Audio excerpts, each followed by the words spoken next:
Thanks, Greg. Good morning, everybody. All right, before I get started, and obviously as Craig finishes it up, any questions please tell us. Craig mentioned his experience. We've been coming up here now for a few years.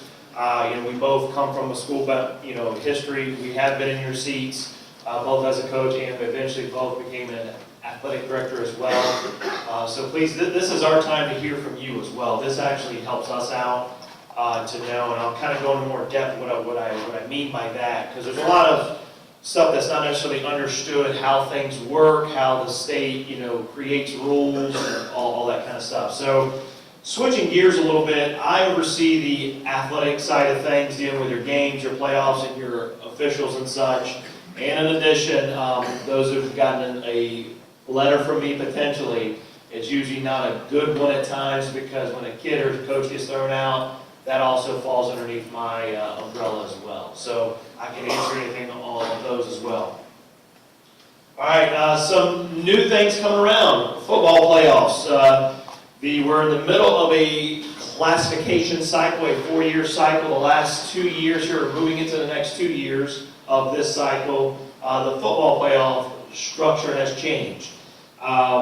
This was probably in the works, I would say, probably about 5+ years in. And when I say in the works, is one of the things I also deal with is where you're placed in a class and where you're placed in a district. And a lot of calls, when appeals would come to me from the schools, and I'm going to go into a little bit more in depth, but it was never about travel. It was never about, how far you got to go, what, the cost on your expenses and so forth. It was always, I couldn't compete with these other schools. I'm in a strong area. I'll never get out of this area for like the playoffs. So our staff started to look around, okay, what are some ideas that we can come up with so we can get, quote unquote, the best teams to the playoffs? Because we could be looking at, amongst the football guys up here, there is a chance that all these guys could actually get to the playoffs, even though they're actually paired with each other. So again, if these are the best teams in this part of the state, how do we get them to the playoffs? So in looking at some other states and developing an actual points system that's earned during the season, you earn points during the season, that's how it's going to go. So I didn't want to go into too much depth because it is a football only thing, and I know we got a lot of other sports in the room. The plan is on the website. Frank in our office over football has spent numerous months and months over this. The packet is on the website. It does go through the actual specifics, how many points you get for this, how many points you get for that. We are excited. Like I said, there's about 15 or so states that implement a similar type of a plan to allow this again. And admittedly so, could there be a hiccup the next 2 years? Sure. But I would also argue, too, the previous system wasn't necessarily getting the best teams in as well.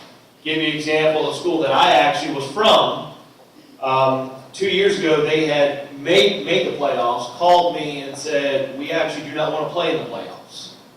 They were 1-9, but they made the playoffs because they had that one win. So is that an extreme case? Sure. But again, we felt like across the board, the best teams were not getting to the playoffs. Those strong areas were getting hurt because they're beating each other up to get to the playoffs. So we are excited to see how it works. So we definitely want the feedback from the football guys up here on how it works out, because again, we want to make sure it's the best for the student athletes across the state. Effect on the other sports. Here's the interesting thing. Once the plan got approved at the board of directors meeting in November, there was a lot of calls from other coaches from other sports saying, how can we implement something similar to our sport? So there is talks, and I'm going to explain how you can get involved with that. Do not want to scare you. There's nothing going to change for next year for the other sports. Again, this football plan took about 4 to 5 years to get off the ground.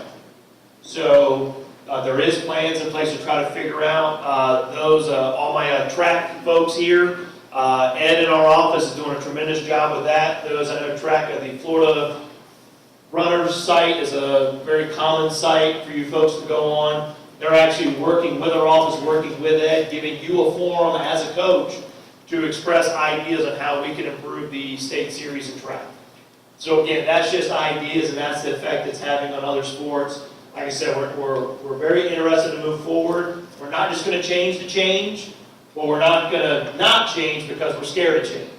So again, you know, we have to figure out the best for the student athletes as we continue to evolve as a state. Let me Go ahead, Coach. All right. You asked for input, so you're getting. Fire away. First of all, on the football, from the standpoint of, you said now with the new thing, basically, it's you can schedule your way into the playoffs versus not being able to schedule your way into the playoffs when you're a runner-up. Okay, as before.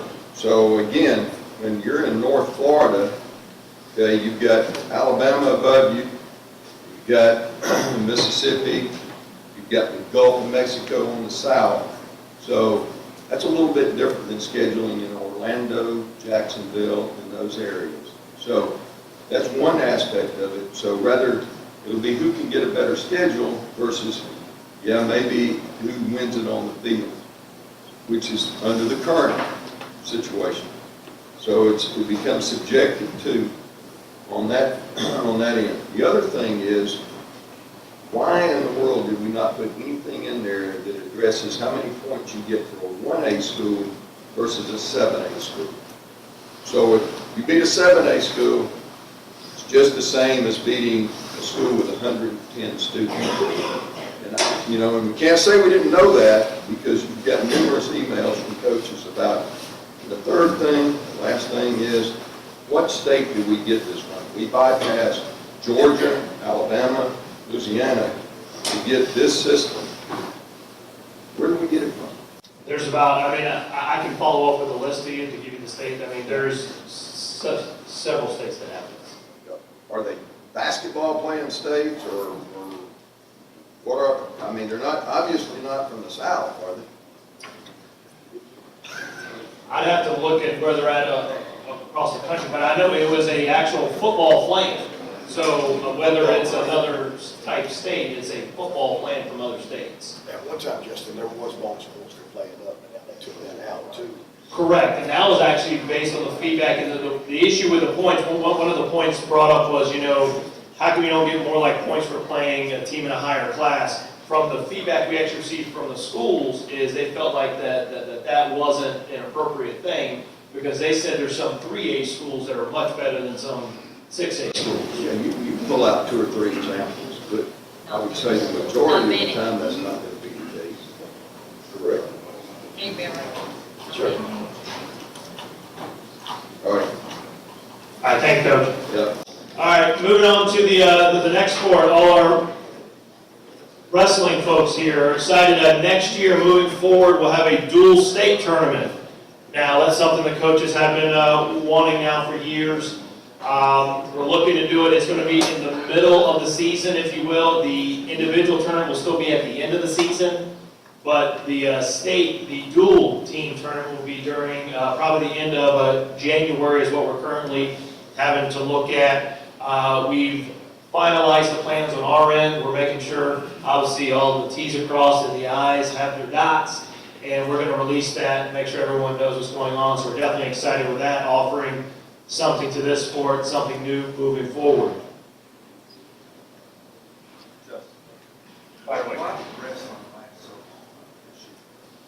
The question was, why did wrestling last so long? Correct. Wrestling a few years ago did a big shift. It pushed back.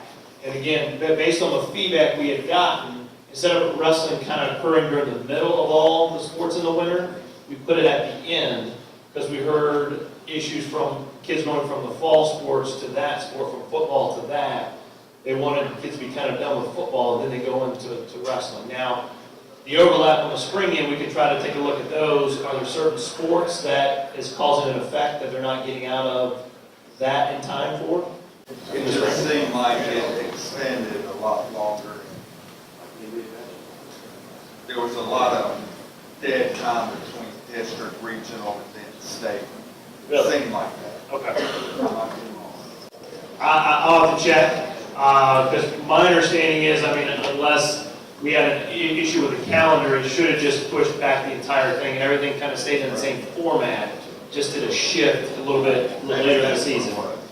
We'll have to take a look. My baseball coaches implemented a pitch count this year, and this one is an interesting one I'll bring up and I'll discuss, because the first thing I have up there is the purpose. Numerous calls to our office is, and again, I don't want to go into too many specifics, because I know I got a wide range of sports in the room, is how am I going to know? Because the pitch count is done by age. So if I'm playing Coach Hatton, how am I going to know how old his kid is? How do I know the limit for his kid when he's on the mound and he's pitching? That's not the idea of the rule. The idea is a safety rule that was developed by many people involving the MLB people as well, saying this is what you should know as a coach, that based on a kid's age, this is his or her limit on the number of pitches they should be throwing in a day. It's not a rule to catch somebody. It's a rule to educate you as a coach, to let you know what these kids, how long these kids should be throwing, how much rest they should be getting. And again, that's something we want to make sure we press. Again, it's not a rule to catch your opponent. It's a rule to let you know as a coach, hey, I need to make sure I take care of all my kids' arms. And a majority of you are probably doing that already. We wanted to make sure we had a way to track it this year with a computer system. Obviously, the ADs know for sure. I don't know how much work the coaches did with the C2C program. That no longer existed when we got to early December. So moving forward, we'll have a system in place for next year to help you track that for all your kids. The calendar, as it kind of brought up, we did shift some of the winter sports back. You should have seen the alert. We are continuing to try to set up the sport calendar the best way we can. Issues we're going to have. Okay, it's always our goal to try to have the district tournament of the fall sports end, and then no earlier that week after that next winter team sport start. We're not trying, there is going to be overlap. If you have a run in the playoffs, there is going to be overlap. There's not enough time in a school year. But it's always our goal to try to have from fall the district tournaments completed and not start another sport with games prior to that district tournament ending for the fall sports. Same from winter to spring. We're going to keep on having to look at it. As you see, again, if you have a deep run in the playoffs in the spring, you may be playing in June. That's an extended period of time. That's something that hasn't been done in a long, long time. But the thought behind that was, that's only a handful of schools are, usually in that spot that would go deep into June playing in the state events, in the state tournament. So we're continuing to look at the calendar. We know we also have a significant challenge. We're coming up on here now. We're at the end of March, and we know spring is a heavy time of year on the schools end. You got the grad bashes, the grad nights, proms, exams, testing, APs, all that kind of stuff. So when I say that, always be familiar with the website and the calendar. We run into issues where at your district planning meetings, schedules are made, okay? They're going on now for some of the sports for next year. Schedules are made, and then a week before the tournament, somebody calls and says, well, we have this planned event now, okay? That stuff you need to be planning ahead then and bring it up at the planning meetings. We had an unfortunate thing for this year where a school had something going on a Friday, and the championship game of that tournament was supposed to be played on a Friday. They reached out to our office a week before. All the schools had already agreed, the bus orders were in already, everything was planned, the officials were assigned. So we asked the school, well, was the coach aware of this at the meeting? Yes, but he didn't really think about it. So again, please, I cannot encourage you enough. the planning meeting is not only to get your games in your schedule, it's to know what's happening the next year with those dates. Please be aware of that. Athletic software, like I mentioned, the C2C program, unfortunately did not work out this past year. And it's funny because, we'd always kind of receive complaints about it, and admittedly so, it had its faults. But I can tell you when the system shut down and schools called Craig and me and other folks in our office and said, how do I get this coach to sign a contract with us? You had to do it the old-fashioned way, go to the fax machine stand and send it or scan an email. So again, the program wasn't a pretty good way for certain things. So we're starting to work on that on our end. We're at the final stages now of getting ready to launch a new program. There's an FHSAA conference here at the beginning of May for the athletic administrators. We will roll it out there. So we should have the final touches on it within the next week or so, which will release to all the schools. There'll be a school side of things. And in addition, what you don't know, but just to kind of keep you in the loop, CDC also works with our official side as well. So I'm working with an officials program as well that will have links to the schools as well. One thing that we like to push, one thing I'm going over with officials, is we want to establish an evaluation component from the coaches to be able to provide on the officials. That's the one complaint I generally hear day in and day out. I will say this, in order for that to work, and I think it's a good idea, I'll also have some fears with it, but I believe it to be a good idea. Now, when I say in a room full of officials, I have to run out of the room. But I believe it to be a good idea, and here's why, and here's what we need your help with. We need to hear about as many of the good issues as we hear the bad issues. We're always quick to call when something bad happens, but in order for this to work, we need to hear the good ones. We're not asking you to spend days and days on it. 5 minutes, hey, we had a crew last night, it was phenomenal. That's the stuff we need to know, because when you get to the playoffs, the more information like that we have, we know who to send to the playoffs, okay? Because you're not getting officials from your area for like the playoffs, we're sending somebody from the outside. So we're relying on the schools beside you to tell us who's good, and they're relying on you to tell us who's good, so we know we're sending the right folks to the playoffs. So again, we need your help with that. That's where we're going. Like I said, we'll have it rolled out within the next few weeks, up and running. We'll have some trainings available and all that kind of stuff, so we're definitely interested in that. Just by a show of hands, coaches, there's a potential, another thing in play, if you will. How many of you use Max Preps? Okay. We were just curious about that as well, because that could be another option moving forward eventually. Classification, always a hot topic item. This is another thing that I cover. It's often, like I said, what I alluded to earlier, it's often not known that well. Classification starts out solely being done on student enrollment. That's it. Again, when I get on the phone with folks, they say, it's a common phrase, I can't compete with them. There's zero competition in the actual classification part of the policy. It's based on your student enrollment. If a school has 1,500 kids 2 miles down the road, the other school has 1,500 kids.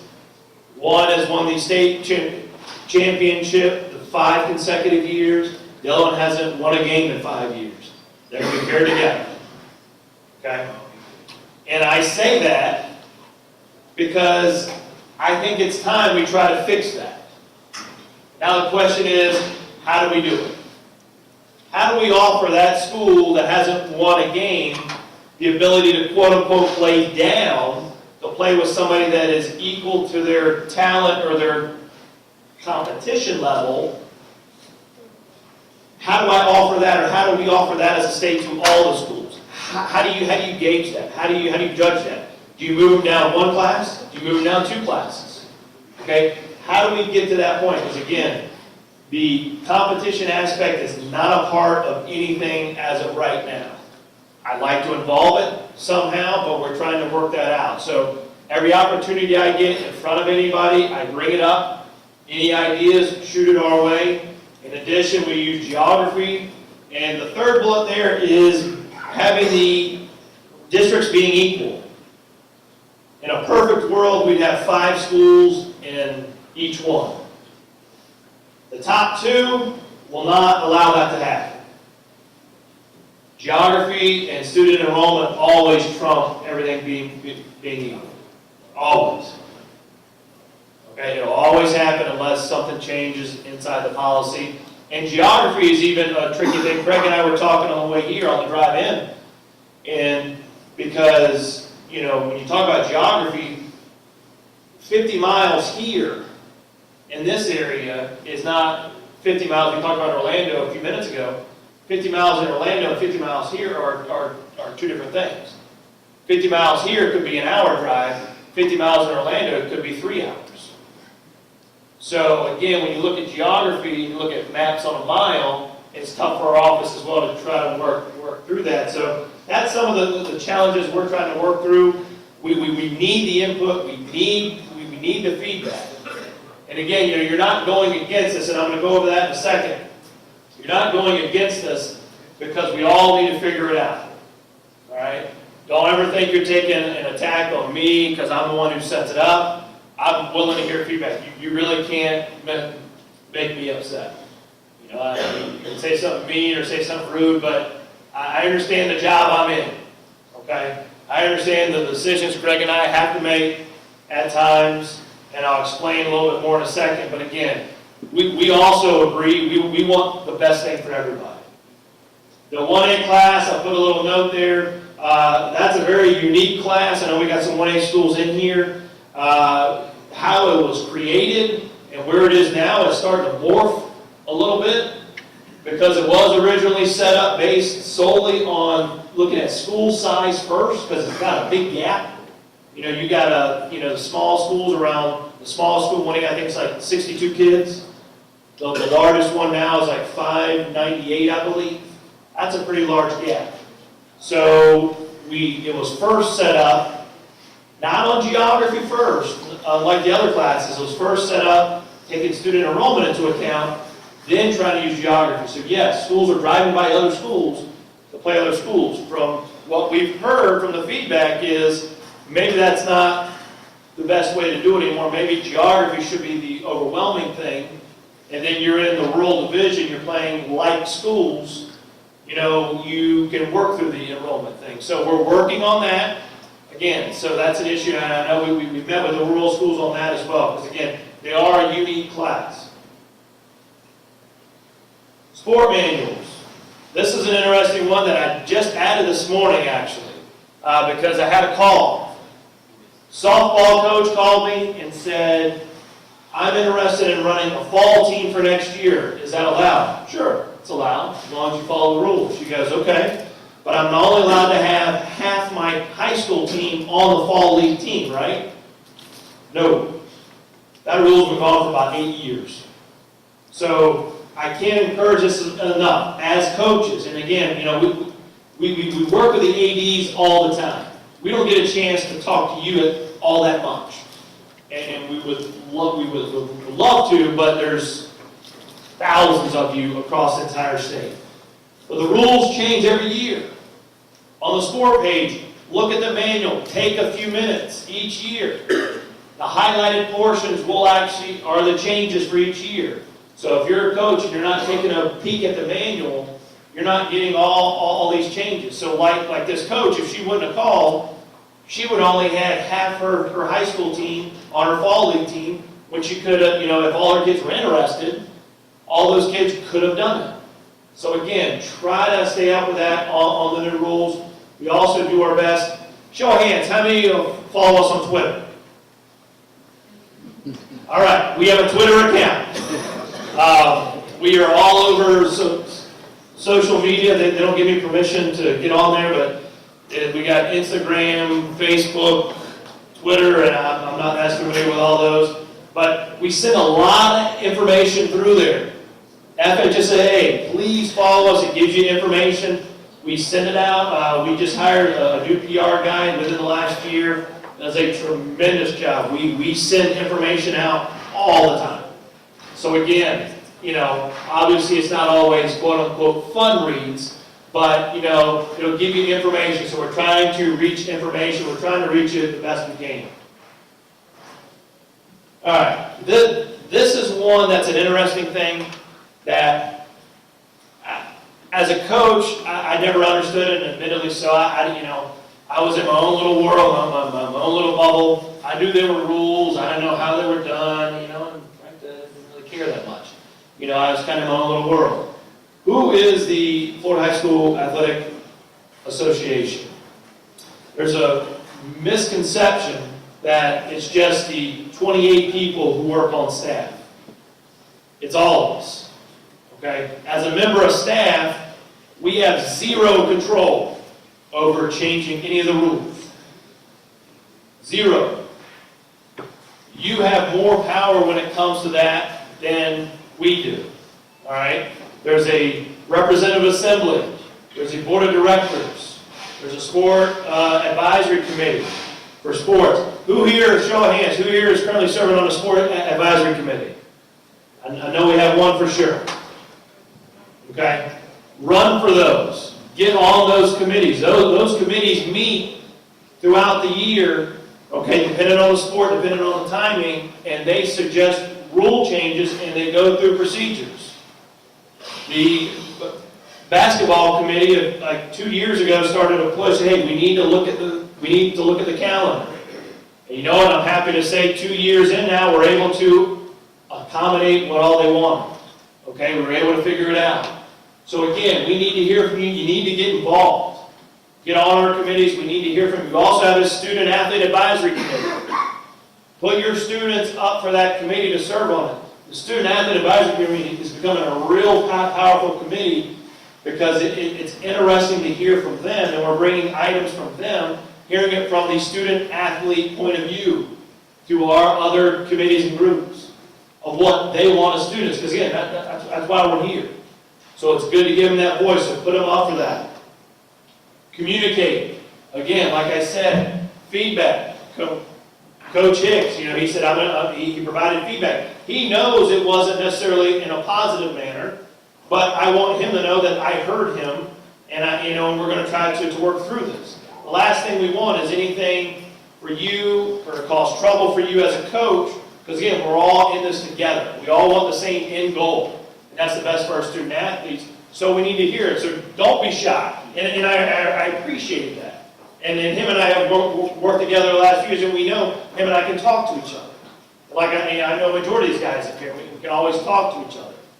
So provide us the feedback. Don't be scared to go against something, because again, you're not going against us. Again, it's a we. We're all in this together. We need to hear about it. Now, at times, we may have to say, okay, if we need to do that, we need to do X, Y, Z. Or if you ask us a question, we'll say, well, no, the rule says this. Just like the football rule that Craig went over earlier in the summer, that's not our staff just saying that. That's what the rule says. And again, if a majority of the colleges across the state want it the same, you know, that's how this is run. You know, everyone has an equal voice. Surveys. We're doing a lot more surveys where we're sending them out to schools. We're not getting a very good response, to be honest with you. We're getting about a 40% response rate on the surveys we send out. Again, this is your time to give us the input. Because if we get a 40% response on some of the stuff we send out, and that response is going towards one direction or changing a rule a certain way, 60% of you didn't even respond. So the survey could have flipped the other direction if all of you would have given a response. So again, be on the lookout, be involved. We need your help on these. And that's all the specific stuff I had to cover, and I got Craig and my info up there. Again, call us, email us anytime. It's your group, it's your association. We want to help you get to where you need to be. Again, it's a unique state because we have many different types of cities, areas in the state. We want to try to do what's best for the whole group. I'm gonna bring Craig back up. Anything in general, even if we did not cover it, we're here. We would love to answer any questions or explain anything that's kind of going on. Somebody has to have something, come on. Yes, sir. Thank you. I've been talking this week on districts, Yes, sir. we talked about fixing stuff, but, well, we had some stuff that we brought up with district-wise, but then we went back and changed it, but we were talking about the proximity. If we're doing stuff right now, why don't we fix it right now when we have the chance to go to the schools and leave? Because we're in the middle of the cycle, and the concern was a lot of the schools, that the timing didn't work out well, because a lot of the schools asked to do their meetings early, and a lot of the schools already had their plans in place and the schedules in place for next year. Believe me, we are taking a look at it, we will fix it, so hang out for us. I think you're talking about the 1A class, right? The 1A class, again, I still think it's good. Can we improve it? Sure. So, we actually have to let it vet out, the procedure and the process, because we have other parts of it. We're trying to work with other schools in the more southern part of the state to add as well, because we think that would actually add to the 1A class. It would add more clout to it. So we're trying to work through that as well. But the timing didn't really work out well for this year, and that's pretty much the main answer, because not everyone, but a lot of people already had the schedules in place. And if you shift after a schedule, it doesn't really work well all the time. But yes, we are trying to work through it. Hopefully we can figure it out. Unfortunately, I said we did have to lose some schools this year. Actually, we lost 5, which is a pretty high amount, but they just got too big. So, hand in the back, yes, ma'am.